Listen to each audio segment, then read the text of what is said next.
Hello. അപ്പോൾ നമ്മുടെ Hampi vlogs തീർന്നിട്ടില്ല കേട്ടോ. കഴിഞ്ഞ വീഡിയോന്ന് ഈ വീഡിയോയിലേക്ക് കുറച്ചൊരു ദൂരം ഉണ്ടായിരുന്നു. കാരണം കുറച്ച് കാര്യങ്ങളായിട്ട് തിരക്കായതുകൊണ്ട് എഡിറ്റ് ചെയ്യാൻ സമയം കിട്ടിയില്ല. അതിനാദ്യമേ ഒരു സോറി ചോദിക്കുന്നു. അപ്പോൾ നമ്മൾ ഇന്നിപ്പോൾ ഈ നടന്ന് നീങ്ങിക്കൊണ്ടിരിക്കുന്നത് ഹംപിയിലെ തന്നെ the second largest temple complex ആയ വിജയ വിട്ല ടെമ്പിളിലേക്കാണ് കേട്ടോ. അപ്പോൾ ഇന്ന് നമ്മുടെ കാഴ്ചകളെല്ലാം ഇവിടെ ചുറ്റിപ്പറ്റിയായിരിക്കും. So welcome to yet another episode of Ammu and me. അപ്പം നമ്മൾ പാർക്ക് ചെയ്ത സ്ഥലത്ത് നിന്ന് വിജയ വിട്ല ടെമ്പിളിലേക്ക് ഏകദേശം ഒരു കിലോമീറ്ററോളം ദൂരമുണ്ട്. അപ്പം നമുക്ക് വേണമെങ്കിൽ ബഗ്ഗി സർവീസ് എടുക്കാം. ഞങ്ങൾ നടക്കാനാണ് തീരുമാനിച്ചത്. അങ്ങനെ നമ്മൾ നടന്നു വരുമ്പോൾ തന്നെ ലെഫ്റ്റ് സൈഡിൽ കാണുന്നതാണ് ഈ കുതിര ഗൊമ്പെ. അവിടെ കയറി ചെല്ലുമ്പോൾ തന്നെ കുതിരയുടെ ഒരു സ്റ്റാച്ചു കാർവ് ചെയ്ത് വെച്ചിട്ടുണ്ട് കേട്ടോ. അതുകൊണ്ടാണെന്ന് തോന്നുന്നു അതിനെ കുതിര ഗൊമ്പയെന്ന് പറയുന്നത്. അത് കഴിഞ്ഞ് വീണ്ടും നമ്മൾ മുമ്പോട്ട് നീങ്ങുമ്പോൾ നമ്മുടെ വിരൂപാക്ഷ ടെമ്പിളിൻ്റെ മുമ്പിലുള്ള ഹംപി ബസാർ പോലെ തന്നെ ഇവിടെയും ഉണ്ട് കേട്ടോ വിട്ല ബസാർ.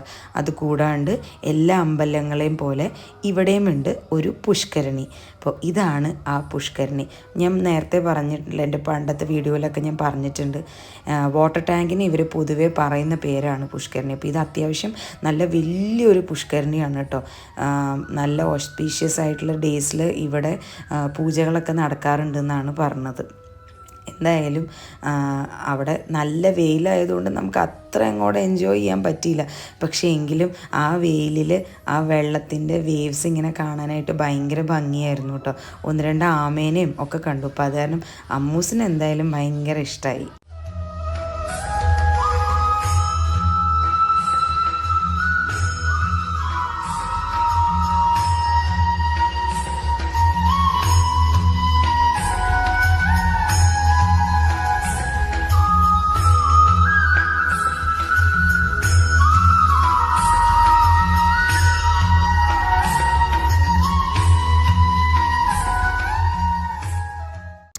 അങ്ങനെ കുറച്ച് നേരം പുഷ്കരണിയുടെ അടുത്തൊക്കെ നിന്ന് അതൊക്കെ കണ്ട് നമ്മളിതേ വീണ്ടും മുമ്പോട്ട് നടക്കുകയാണ്. അങ്ങനെ നടന്ന് ഫൈനലി നമ്മൾ വിട്ല കോംപ്ലക്സിൻ്റെ ആ ഒരു ഗോപുരത്തിൻ്റെ അടുത്തേക്ക് എത്താറായിട്ടുണ്ട് കേട്ടോ. നമ്മുടെ ലോട്ടസ് മഹൽ പോലെ തന്നെ ഇവിടെയും നമ്മൾ ഗവൺമെൻറ് സൈറ്റ് കയറി രജിസ്ട്രേഷൻ എടുത്തതിന് ശേഷം മാത്രമാണ് നമുക്ക് ഇതിൻ്റെ അകത്ത് കയറാൻ പറ്റുള്ളൂ. പക്ഷേ ഹംപിയിലുള്ള ഒരു പ്രത്യേകത എന്താണെന്ന് വെച്ചാൽ നമ്മളിപ്പോൾ ഇന്ന് രാവിലെയാണ് ഇവിടെ വരുന്നത്. ഇവിടുന്ന് നമ്മൾ രജിസ്ട്രേഷൻ എടുത്തിട്ടുണ്ടെങ്കിൽ ആ ടിക്കറ്റ് കൊണ്ട് ഇന്ന് വൈകുന്നേരം വരെ നമുക്ക് എല്ലാ സ്ഥലങ്ങളും വിസിറ്റ് ചെയ്യാൻ പറ്റും. സോ അങ്ങനെ നമ്മൾ രജിസ്ട്രേഷൻ എടുത്ത് നേരെ നമ്മുടെ വിജയ വിട്ല ടെമ്പിളിൻ്റെ അകത്തേക്ക് കയറാൻ പോവുകയാണ് കേട്ടോ. ഇതാണ് അതിൻ്റെ എൻട്രൻസ്.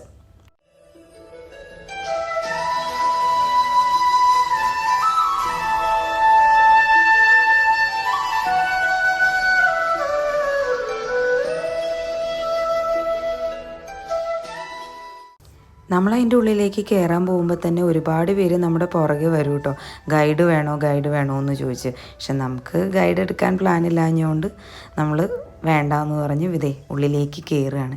ഇതാണ് ആ കോംപ്ലക്സ്. ഇവിടെ ഒരുപാട് കുഞ്ഞു അമ്പലങ്ങളുണ്ട് കേട്ടോ. അതിൽ ഒരു അമ്പലമാണ് ഞാൻ നേരത്തെ കാണിച്ച ആ കുതിര ഗൊമ്പെന്ന് പറയുന്ന ആ അമ്പലം.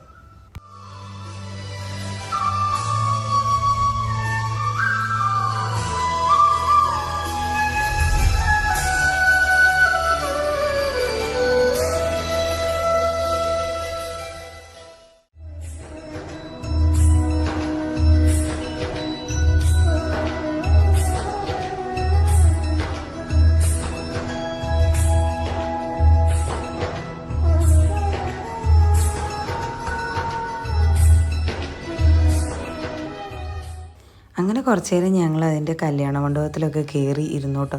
കാര്യം പുറത്തിങ്ങനെ ചുട്ട് പഴുക്കണ വെയിലാണെങ്കിലും എന്താണെന്നറിയില്ല, അതിൻ്റെ ഉള്ളിലേക്ക് കയറിയുണ്ടല്ലോ ഒരു പ്രത്യേക തണുപ്പാണ്. അതുകൊണ്ട് തന്നെ സത്യം പറഞ്ഞാൽ അതിൻ്റെ അകത്ത് കയറിയിട്ട് പിന്നെ പുറത്തേക്ക് ഇറങ്ങാൻ തോന്നിയില്ല.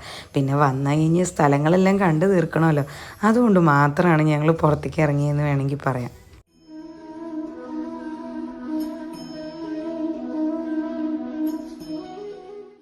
നമ്മുടെ 50 രൂപ നോട്ടിൽ ഇങ്ങനെ ഒരു ചാരിയറ്റ് നിങ്ങൾ കണ്ടിട്ടുണ്ടോ? ഇതാണ് ദ ഫേമസ് സ്റ്റോൺ ചാരിയറ്റ്. ഇതുള്ളത് നമ്മുടെ ഹംപിയിലെ വിട്ല ടെമ്പിളിലാണ്. പിന്നെ ഞങ്ങൾ പോയത് അത്യാവശ്യം നല്ല ടൂറിസ്റ്റ് സീസണിലായതുകൊണ്ട് ഒറ്റയ്ക്ക് അതിൻ്റെ മുമ്പിൽ നിന്ന് ഒരു ഫോട്ടോയും വീഡിയോയും കിട്ടാൻ വേണ്ടി ഒരുപാട് കഷ്ടപ്പെട്ടു. എന്നാലും ഒരു കണക്കിന് നമ്മൾ ഒപ്പിച്ചു കേട്ടോ. കൊണാർക്കിലെ സൺ ടെമ്പിളിൽ നിന്ന് ഇൻസ്പിറേഷൻ എടുത്തിട്ടാണ് ഈ ഒരു സ്റ്റോൺ ചാരിയറ്റ് ഉണ്ടാക്കിയത് എന്നാണ് പറയണത്. സംഭവം നമ്മൾ നോക്കുമ്പോൾ ഇത് നമുക്കൊരു സ്റ്റോൺ ചാരിയറ്റ് ആയിട്ടാണ് തോന്നണമെങ്കിലും ഇത് ശരിക്കും ഗരുഡൻ്റെ അമ്പലമായിട്ടാണ് കൺസിഡർ ചെയ്യുന്നത്. കാരണം ആ സ്റ്റോൺ ചാരിയറ്റിൻ്റെ അകത്ത് ഗരുഡൻ്റെ ഒരു ചെറിയ വിഗ്രഹമുണ്ട്. ഇതൊരു കൃഷ്ണൻ്റെ അമ്പലമാണല്ലോ, അതുകൊണ്ട് തന്നെ കൃഷ്ണൻ്റെ വാഹനമായ ഗരുഡൻ നമുക്ക് എല്ലാ കൃഷ്ണൻ്റെ അമ്പലങ്ങളിലും നമുക്ക് കാണാൻ പറ്റും. അപ്പോൾ കൃഷ്ണൻ്റെ വാഹനമായ ഗരുഡൻ്റെ വാഹനമായ സ്റ്റോൺ ചാരിയറ്റ്, അതാണ് ഇവിടുത്തെ സ്റ്റോൺ ചാരിയറ്റിൻ്റെ പുറകിലുള്ള കോൺസെപ്റ്റ്. ഇപ്പോൾ നമ്മൾ ഈ കാണുന്നതാണ് അവിടുത്തെ ഉത്സവ മണ്ഡപം. അപ്പോൾ എനിക്ക് തോന്നുന്നു ഫെസ്റ്റിവൽ സീസണുകളിൽ ഉപയോഗിക്കുന്ന ഒരു മണ്ഡപമായിരിക്കണം ഇത്.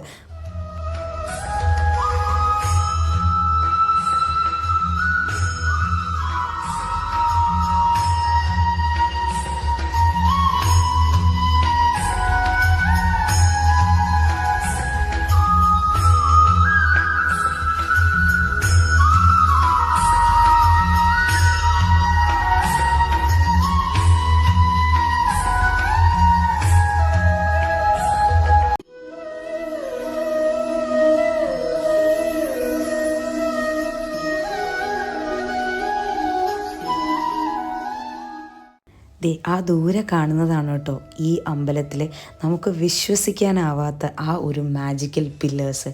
ഇതാണ് ഇവിടുത്തെ മ്യൂസിക്കൽ പില്ലേഴ്സ്.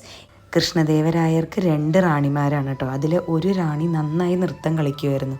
അപ്പോൾ ആ റാണിക്ക് നൃത്തം കളിക്കാൻ വേണ്ടി ഉണ്ടാക്കിയ ഒരു മണ്ഡപമാണിത്. അങ്ങനെ ആ റാണി നൃത്തം കളിക്കുമ്പോൾ ഈ കാണുന്ന മ്യൂസിക്കൽ പില്ലേഴ്സിൽ ചന്ദനത്തിൻ്റെ സ്റ്റിക്ക് കൊണ്ടിട്ട് കൊട്ടി ഓരോ ഇൻസ്ട്രുമെൻസും ഒച്ചയുണ്ടാക്കി ആ ഒരു മ്യൂസിക് ബാക്ക്ഗ്രൗണ്ടിലാണ് ആ റാണി ഡാൻസ് കളിച്ചിരുന്നത് എന്നാണ് പറയണത്. പക്ഷേ അൺഫോർച്ചുനേറ്റ്ലി ഇപ്പം നമുക്കിതൊന്നും ട്രൈ ചെയ്യാൻ പറ്റില്ല. ഇങ്ങനെ ദൂരെ നിന്ന് കാണാൻ മാത്രമേ പറ്റുള്ളൂ. ഇതുപോലെ QR കോഡ്സ് അവർ വെച്ചിട്ടുണ്ട്. അത് സ്കാൻ ചെയ്ത് കഴിഞ്ഞാൽ ഓരോ പില്ലറുടെയും ശബ്ദങ്ങൾ നമുക്ക് കേൾക്കാൻ പറ്റും. കാരണം നമ്മളെ പോലത്തെ ടൂറിസ്റ്റുകൾ അവിടെ ചെന്ന് കല്ലുകൊണ്ടും പല ഉപകരണങ്ങളും കൊണ്ടും അതിൽ കൊട്ടി ഇപ്പോൾ അത്യാവശ്യം നല്ലോണം ഡാമേജ്ഡ് ആയിട്ടുണ്ട്. അപ്പോൾ അതിൻ്റെ റെനോവേഷൻ വർക്ക്സൊക്കെ അവിടെ നടന്നുകൊണ്ടിരിക്കുകയായിരുന്നു. അതുകൊണ്ട് തന്നെ നമുക്ക് പേഴ്സണലി ട്രൈ ചെയ്ത് നോക്കാൻ പറ്റില്ല. പക്ഷേ എന്തായാലും ഞാൻ ഈ വീഡിയോയിൽ പറ്റുന്ന അത്രയും QR കോഡ്സ് ഇൻക്ലൂഡ് ചെയ്തിട്ടുണ്ട്. നിങ്ങൾക്ക് കേൾക്കണമെങ്കിൽ അതൊന്ന് നിങ്ങളൊന്ന് സ്കാൻ ചെയ്ത് നോക്കിയാൽ നിങ്ങൾക്ക് ഓരോന്നിൻ്റെയും ശബ്ദം കേൾക്കാൻ പറ്റും കേട്ടോ.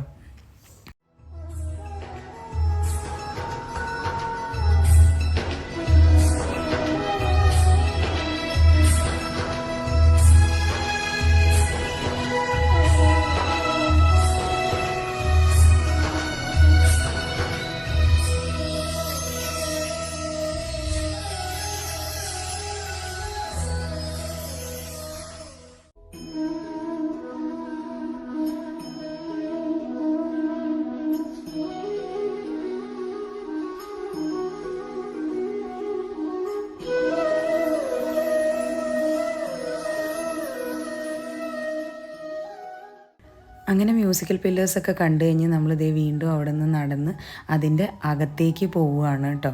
അമ്പലത്തിൻ്റെ ഉള്ളിലേക്ക് നമ്മൾ കയറുകയാണ്.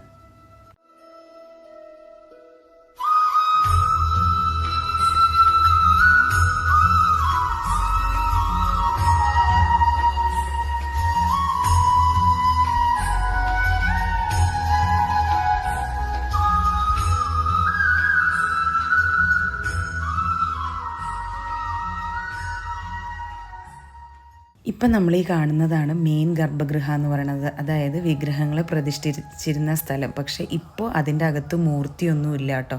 നമുക്ക് ജസ്റ്റ് ഇങ്ങനെ കാണാൻ പറ്റുമെന്നേ ഉണ്ടായിരുന്നുള്ളൂ. ആ ഗർഭഗൃഹയുടെ തൊട്ട് മുമ്പിലായിട്ട് 2 സ്റ്റാച്യൂസ് ഉണ്ട്, ജയ, വിജയ. പക്ഷെ അതിലിപ്പോൾ ജയ മാത്രമേ ഉള്ളൂ, വിജയ ഡിസ്ട്രോയ് ചെയ്യപ്പെട്ടു എന്നാണ് പറയണത്. പിന്നെ അവിടെ നിന്ന് നമ്മൾ ഈ ഇറങ്ങുമ്പോഴാണ് അതിൻ്റെ ചുറ്റിനും, ഇപ്പം നമ്മൾ അമ്പലങ്ങളിലൊക്കെ പോയി കഴിഞ്ഞാൽ നമുക്ക് പ്രദക്ഷിണം വെക്കാൻ പറ്റുമല്ലോ, അതുപോലെ ഇവിടുത്തെ പ്രദക്ഷിണം നമുക്ക് വെക്കാൻ പറ്റുന്നത് അണ്ടർഗ്രൗണ്ട് പ്രദക്ഷിണമാണ്. അപ്പോൾ അവർ പറയണത് എന്താണെന്ന് വെച്ച് കഴിഞ്ഞാൽ ഭഗവാന്റെ കാലിൻ്റെ അടിയിൽ കൂടെ നമുക്കിങ്ങനെ പ്രദക്ഷിണം വയ്ക്കാൻ പറ്റും എന്നുള്ളതാണ് ഈ അണ്ടർഗ്രൗണ്ട് പ്രദക്ഷിണയുടെ ഒരു കോൺസെപ്റ്റ്. അത് മാത്രമല്ല, ഇത് അണ്ടർഗ്രൗണ്ട് ആയതുകൊണ്ട് തന്നെ പണ്ട് കാലത്ത് ലൈറ്റൊക്കെ ഭയങ്കര കുറവായിരിക്കുമല്ലോ. അപ്പോൾ ആ പ്രോപ്പർ ലൈറ്റിങ് കിട്ടാൻ വേണ്ടിയിട്ട് അവർ ചെയ്തേക്കണത് എന്താണെന്ന് വെച്ച് കഴിഞ്ഞാൽ അവിടെ ഒരു ചെറിയ കനാല് പോലെ ഒരു പാത്ത് അവർ ക്രിയേറ്റ് ചെയ്തിട്ടുണ്ട്. അപ്പോൾ അതിൽ വെള്ളം വന്നു കഴിഞ്ഞ് കഴിഞ്ഞാൽ ഈ മുകളിലെ കുഞ്ഞു കുഞ്ഞു ഓട്ടകളിൽ കൂടെ ലൈറ്റ് ആ വെള്ളത്തിൽ തട്ടി ആ വെള്ളത്തിൽ നിന്ന് റിഫ്ലക്ഷൻ വന്ന് ആ എൻറ്റയർ സ്പേസ് ലിറ്റപ്പ് ചെയ്യും. അപ്പോൾ ഇതൊക്കെ അന്നത്തെ കാലത്ത് ആലോചിച്ച് ചെയ്തിരുന്നു എന്നൊക്കെ കാണുമ്പോൾ ഉണ്ടല്ലോ നമുക്ക് ഭയങ്കര ഒരു അത്ഭുതം തോന്നും. ആൻഡ് മോറോവർ ഭയങ്കര പ്രൗഡായിട്ട് തോന്നിയിട്ടോ.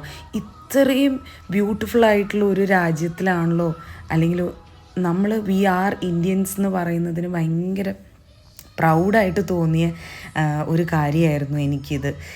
അത്രയും ഹെറിറ്റേജും കൾച്ചറും ഒക്കെയുള്ള ഒരു രാജ്യത്തിലാണ് നമ്മൾ ജീവിക്കുന്നത് എന്നുള്ളത് നമ്മൾ ഒരിക്കലും മറന്നു പോകാൻ പാടില്ല. അതെല്ലാം നമ്മളെ ഓർമ്മിപ്പിക്കുന്ന ചില സ്ഥലങ്ങളാണ് ഇതെന്ന് വേണമെങ്കിൽ പറയാം.